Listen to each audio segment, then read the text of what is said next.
अस्सलाम वालेकुम फ्रेंड्स इनके நம்ம சேனல்ல சிக்கன் ஹரியாலியா டிக்கா சூப்பரா நம்ம செய்யலாம் வாங்க. இன்னைக்கு நான் வந்து கிரில்ல செஞ்சு காமிக்க போறேன். நீங்க வந்து தாவால கூட செஞ்சுக்கலாம். வீடியோ ஸ்கிப் பண்ணாம கடைசி வரைக்கும் பாருங்க. இப்போ இதுக்கு தேவையான பொருட்கள்லாம் ரெடி பண்ணிடலாம். ஒரு கொத்து மல்லி இலை எடுத்துர்க்கேன். அந்த மல்லி இலையை ஒரு சின்ன மிக்ஸி ஜார்ல போட்டுக்கங்க. ஒரு டீஸ்பூன் அளவுக்கு நான் வந்து லெமன் ஜூஸ் எடுத்துர்க்கேன். Fresh lemon juice. நான் லெமன் புளியும் போது லெமனுடைய சீடெல்லாம் உள்ளே விழுந்துருச்சு. கண்டிப்பாக அதை எடுத்துடணும். அது போட்டு அரைச்சோம்னா கசப்பு தன்மை வந்துடும்.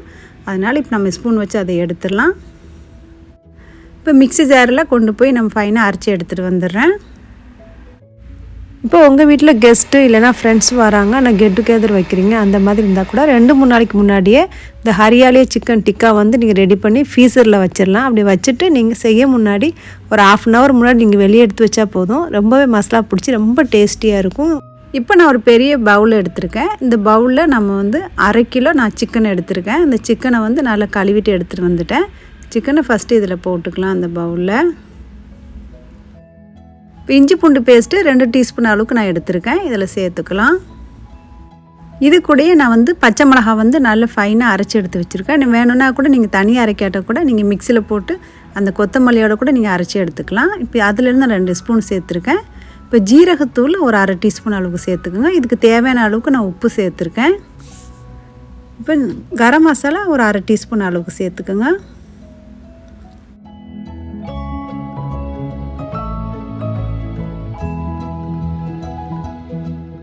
இப்போ 2ஆவதாக இதுக்கு சாட் மசாலா எடுத்துருக்கேன். இதுலேருந்து ஒரு 1/2 டீஸ்பூன் அளவுக்கு நான் சேர்த்துக்கிறேன். இதெல்லாம் சேர்த்து பண்ணும்போது நம்மளுடைய ஹரியானா சிக்கன் ரொம்பவே நல்லாயிருக்கும். இப்போ நம்ம அரைச்சி வச்சுருந்த மல்லியை ஃபுல்லாகவே இதில் சேர்த்து நல்லா நம்ம கலந்து விட்டுக்கலாம். நீங்கள் இந்த மாதிரி ரெடி பண்ணி கூட நீங்கள் ஃப்ரீசரில் ஒரு கவரில் வச்சு வச்சுட்டா கூட உங்களுக்கு எப்போ தேவையோ அப்போ நீங்கள் வந்து தவாவில் வச்சு சூப்பராக பொரிச்சு எடுத்துடலாம். இப்போ நல்லா நான் மிக்ஸ் பண்ணிக்கிறேன். மிக்ஸ் பண்ண அப்புறமா கால் துண்டுலாம் இந்த மாதிரி இருந்துச்சுன்னா கட் பண்ணி விட்டுக்கோங்க. அப்போ அந்த மசாலா எல்லாம் அதுக்குள்ளே போகிறதுக்கு ஈஸியாக இருக்கும். இப்போ அவ்வளோதான். நம்ம இது எல்லாமே ஒரு வந்து யூஸ் அண்ட் த்ரோ பாக்ஸில் வச்சு நம்ம ஃப்ரிட்ஜில் வச்சிடலாம். ஃப்ரிட்ஜில் வச்சு நீங்கள் எப்போ யூஸ் பண்ணால் கண்டிப்பாக இது ரெடி பண்ணிவிட்டு 1 மணி நேரம் கழித்து தான் நீங்கள் வந்து இது குக் பண்ணணும். அப்போ தான் இது மசாலா எல்லாம் இதில் சேர்ந்துருக்கும். இல்லைன்னா ரொம்ப நேரம் கழித்து பண்ணாலும் பிரச்சனை இல்லை. மறுநாள் கூட நீங்கள் செய்யலாம். நீங்கள் செஞ்சு நீங்கள் ஃப்ரிட்ஜில் கூட வச்சிடலாம். ஃப்ரீசரில் வச்சுட்டு கூட நீங்கள் எப்போ வேணாலும் பண்ணிக்கலாம். ரொம்ப நல்லாயிருக்கும். ட்ரை பண்ணி பாருங்கள். இது அவ்வளோதான். நம்ம 2 hour கழித்து நம்ம இது மாதிரி செஞ்சுக்கலாம். இப்போ நாங்கள் காலையில் நான் செஞ்சு வச்சேன். இப்போ நைட்டில் தான் நாங்கள் வந்து இது கிரில் பண்ணுறோம். இந்த மாதிரி நம்ம கிரில் பண்ணிக்கலாம். இல்லைனா தவாவில் வச்சு கூட நீங்கள் ஃப்ரை பண்ணி எடுத்துக்கலாம். லைட்டாக நீங்கள் எண்ணெய் மட்டும் ஸ்ப்ரே பண்ணி. இப்போ கிரில் வந்து ரெடி பண்ணிக்கிறேன்.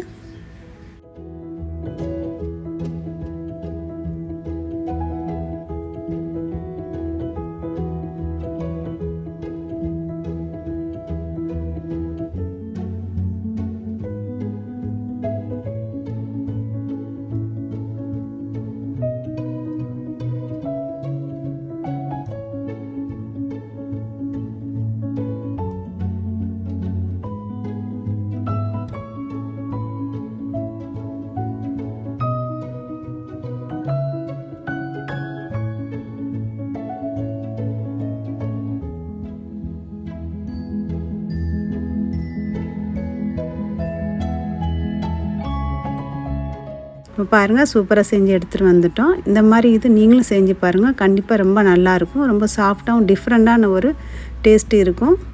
இந்த சிக்கன் ஹரியாலி டிக்கா உங்களுக்கு பிடிச்சிருந்தா கண்டிப்பாக அந்த சேனலை சப்ஸ்கிரைப் பண்ணிக்கோங்க. பெல் ஐக்கான் ப்ரெஸ் பண்ணிக்கோங்க. நான் போடக்கூடிய ஒவ்வொரு வீடியோ நோட்டிஃபிகேஷன் வரும். இந்த வீடியோ உங்களுக்கு பிடிச்சிருந்தா லைக் பண்ணுங்கள், ஷேர் பண்ணுங்கள், சப்ஸ்கிரைப் பண்ணுங்கள். மீண்டும் அடுத்த வீடியோ சந்திப்போம். தேங்க்ஸ் ஃபார் வாட்சிங் ஃப்ரெண்ட்ஸ்.